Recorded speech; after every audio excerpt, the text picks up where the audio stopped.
Yo, what is good, YouTube? It's your boy Joe Froze back at you with another free picks video for y'all today here on May 18th, Monday. Boy, do I got some banger picks for y'all today. First, before we get into the video, make sure you like, comment, and subscribe to the channel because we're growing every single day. Gone up over 30 subscribers in the past month, so I'm super excited to be here for you, boys, giving y'all the picks. So let's tap in. I got some great picks, some great research. We already did a stream early here in the morning. I'm low key wired, guys. I'm low key locked in. Okay. So the boys better subscribe, they better like the video and comment because I'm giving someone 25 in chat when we sweep. So today I got NBA, I got MLB. Boys, I'm locked in. I'm locked in. Okay. Make sure y'all use code JoeFroze on Chalkboard when you sign up with my code. You guys get a 100% deposit match. And basically, you'll get you a free square for today. It's Wemby. So basically, if he misses, you get another free pick for tomorrow as well. That's my favorite part about it. What we're gonna do is get you boys a good pair for today. Okay, so sign up on Chalkboard, get you guys into to VIP for a week for absolutely free when you guys use my code. So tap in on Chalkboard if you're not already in. Let's get into a quick recap of yesterday's picks. Unfortunately, absolutely horrible luck for us. We had a 3x little slip here with Jarrett Allen and Rakea Jackson. Unfortunately, she does tear her ACL in the second quarter, and it appeared as if they weren't going to void her, which I was going to be very upset about. But fortunately, they did void her in the morning when I woke up, so I was like, cool. Hope she's okay. Everything goes well with her recovery, but that sucks. Never like to see that when you pick somebody. But regardless, it just refunded. So next we had Detroit to Cavaliers to cover by 11.5. Now Cavs did win outright by like fucking 20 points or something like that. And that ended up ruining a lot of our slips that we had. This VIP slip right here, we had Tobias Harris 25.5, Jarrett Allen for a block, and Cade Cunningham to get 23. Now, I'm sure you guys can tell which of these hit and which of these didn't, right? Tobias Harris did absolutely nothing, didn't make a field goal the entire game. Jarrett Allen obviously had a block, and Cade Cunningham scored 13 points and was 0 for 7. So, honestly, one of the worst games I've ever seen him play. It's still a young career for him, and, they got to do better to surround good talent around him and stop making him play with the ball all the time. Hero ball. It's just not going to work in the playoffs, especially against a defense like the Cavaliers who are just throwing like bodies at him, and he's just had to do too much. So I believe in him long term, but tough way to end out the series. But unfortunately, some bad luck there, and obviously, oh my goodness, Sunyon. But anyways, yeah, we did catch the 11.5. This one voided out, so we're going to bounce back for today. Okay, boys. Looking into our EV wins, we already have been going crazy here. Yesterday we had a couple wins here. Even the analysts, Hexy had his dubs. Couple, three cashes right here, and Big J back to his GOAT status, right? So all the boys are trying to bounce back. Okay, we're gonna do it today. We got some EV posted already, as you guys can see. 4 slips already that I gotta tap in already before they get bumped. But we'll finish the video here so we can do that. And boys are already up researching. So let's get into the picks. No more dilly dallying. First one I absolutely love for NBA today is Dylan Harper over 17.5. Then this is not an alt line, it's just his regular line at 17.5. He's averaged 20 in his last 10, right? So this is all throughout the playoffs. He's looked great for the Spurs, backup point guard. And really, the only reason he didn't grab it in these games is, I mean, he had one bad game as a rookie, pretty much. But every other game, he's been very impressive. And this is his rookie season. I can only expect him to get better. 2 for 6, only played 20 minutes. Realistically, guys, the floor for his minutes is around like 22, 23. Um, and De'Aaron Fox is questionable today, guys. So that is a big question mark for him. So if De'Aaron Fox doesn't play, then reasonably he would start playing over 30 minutes. But I still think there's a good chance that he does play, like 24, 25 minutes. Just in case, De'Aaron Fox isn't playing too good. So when we filter for his minutes, it starts to look pretty good for us here, guys, at like 24. At most of these games, if he's playing over 24, then, obviously clearing it pretty well. And a lot of these games are in April, guys. March, April, May. So he's been on a good solid streak. It's a PRA line, so he doesn't have to get just points. He can get rebounds and assists. And I'm very content with this pick here, guys. Very content. Point guards obviously been hard for them to get stats, but against OKC we can see it hasn't really been much of an issue against them. And that's the one thing, guys. That's the one knock against this pick here is he grabbed 18 in his last one on 12 points, 3 rebounds, 3 assists. That's about what I project him to get. And last 2 games missed by point 0.5, right? So that is a knock on him. But in this one he had 4 points. So I mean I don't expect him to get 4 points again. And he had 3 rebounds and 10 assists. And then other game, 3 rebounds, 2 assists. So I expect him to have a little bit better of a game. This was all the way back in December. And if I check his December averages, it's probably a lot worse than what his averages are right now.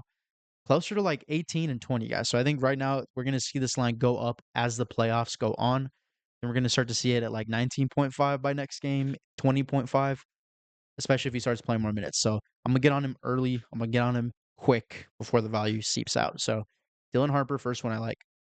I'll just do NBA first, whatever. Hartenstein over 9.5 rebounds and assists. So this is one where I take the alt line here because on rebounds regularly, I would favor the over at like 8.5, 7.5. But I like the rebounds and assists because he does have a good connection with Chet Holmgren down there in like the low post. Basically, what he'll do is he'll kind of just stand there and wait for like Chet to come rolling in or get a little alley-oop pass. He's very good at finding openings in the defense, so I trust him to be a playmaker here. Coming down to his rebound opportunities, 9.4, which is great. And that is with J-Dub coming back. When I filter it with J-Dub, guys, honestly, it's a little bit better, the stats. But for assists, 3.5 per game and 9.5 rebounds per game in the regular season. Now, I know the playoff statistics have been a little bit different, but he's playing 28 minutes, guys. 28 minutes starting center, and his averages are around this line as well. Now, against San Antonio, I will say here, at that 9.5, this is why I'm taking it at 9.5, because basically in most games where he's playing his average, spare one game 2 years ago, which I'm not even worried about. This is March, December this year, or sorry, December last year, 2 games he went over 10 RA, and then another game in December that he's all going RA. And then in the recent games, he's also been clearing it pretty consistently as well. Especially during that Sun series and the Lakers series, he didn't miss once. I mean, they swept both teams, and the one game where he didn't really get that much, he had 18 rebound chances and only got 3. Are you telling me seriously that's going to happen again? Probably not, right? That's why he clears the line pretty consistently.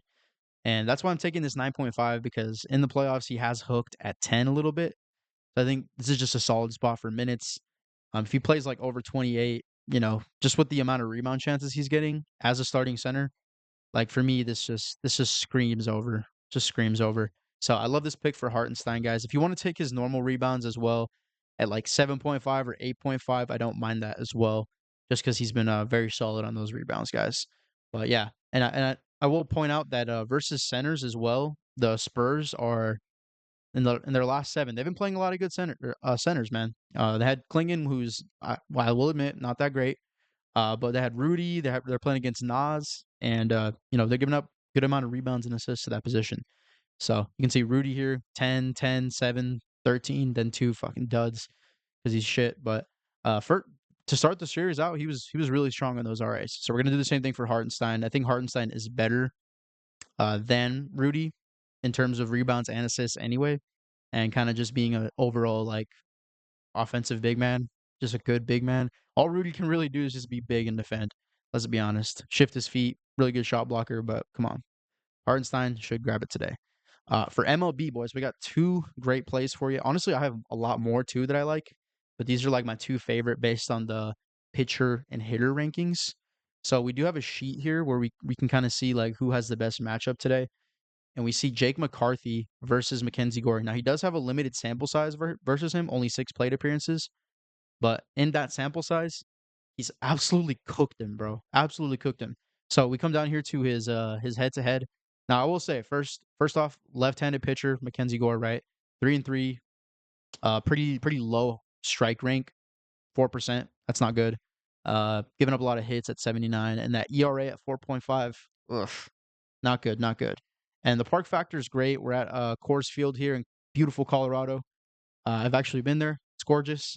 but it's a great park actually in terms of getting stats. Like that, guys are able to hit it into the field, but beyond the field, and literally objectively, as you guys can see, the versus averages, right-handed batters have been doing a lot better, and left-handed batters versus the average have also been doing better, above average, which is 1.0 being the league average. They're at 1.16, so it's slight, but it's another factor we consider. And against Gore here, guys, I mean, absolutely just cooking him. Six at bats versus Gore. Let me pull him down here. 6 plate appearances.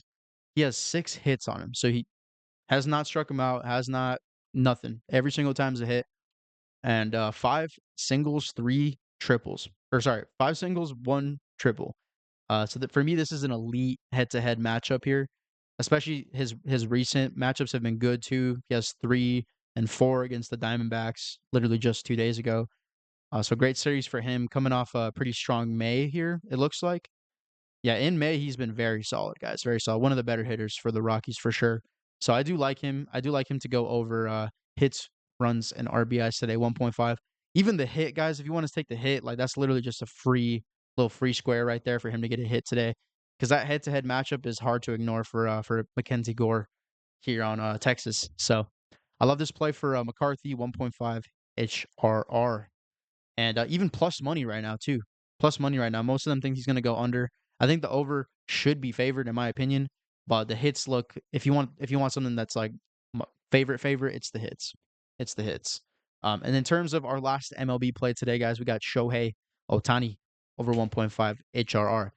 So now this is not just because he's the best baseball player alive, but it's because Michael King, the matchup here. First, I'll go again up for him. Right-handed pitcher, 3-2 record right now in the season, which is solid. 95% walk rank, crazy. 74% hit rank, and a 2.63 ERA, which is pretty good actually. Pretty good ERA. And the park isn't too great for Shohei today. A little bit below average actually. Petco, great park, but not for playing ball, as it seems. But regardless, his matchup against King is absolutely crazy. He has 14 at bats versus King, but 1.5 HRR is a very solid, very solid line for him. He's cleared literally 6 and 9 in his last 2 against the Angels here, and against King, guys, as you can see, plate appearances, actually 18 plate appearances, has a 4.12 average, which is elite. 4.44 on base percentage, elite. Slug, .59, elite. 7 for 17. That's pretty good. 2 first base, so 2 singles, 2 doubles, 3 homers, and he's gotten struck out 4 times. Okay. So for me, this is a large enough sample size to say that he does kind of own Michael King. And especially against right-handed pitchers, guys, he has been pretty chicken here. Pretty chicken. 2.46, has 4 homers already, and 17 singles. So bigger sample size against righties, and I think Shohei has a good matchup against Michael King. I'm basically just expecting the best player to do good today. And last 2 games, he did do good. So he's been on a good positive trend here.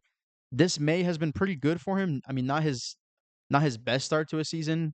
He only has 4 home runs in like 2 months in the season. Not his best start, but he's been pitching a lot more. Obviously, been on the mound, and it's not always like he's gonna hit freaking 55 home runs every single season. So it's gonna be hard for him to sustain that. But I think at least just him getting runs, him getting like RBIs and stuff, he hasn't lost that at all. Getting on base has not lost that at all. So yeah, I like our guy today over 1.5. And if you guys want to put Mookie in there as well as a little correlation, Mookie also does own Michael King as well. Also has an elite matchup versus him, as you can see. Number 4 on the batter versus cheat sheet. So Shohei and Mookie, if you want to put a little correlation on those 1.5 HRR, I don't mind it at all. Even for one of them to go yard, maybe like Ohtani to go yard because he already has gone yard versus him. But both of those guys I absolutely love. And then the 2 NBA plays, Dylan Harper and Isaiah Hartenstein, 9.5 RA. But yeah, boys, that's pretty much all I got for y'all today for the picks. Make sure y'all use my code JoeFroze when you guys sign up on all these apps. Prizepicks, Underdog, Sleeper, Better, Chalkboard, and Dabble. And Sleeper and Dabble, you guys don't have to deposit anything. They give you a free $30 just for using my code JoeFroze. So make sure you do that. Join the giveaway. Drop a subscribe, like the video, and a comment. And I'll see you boys in the next one. Hope the picks cash. Peace.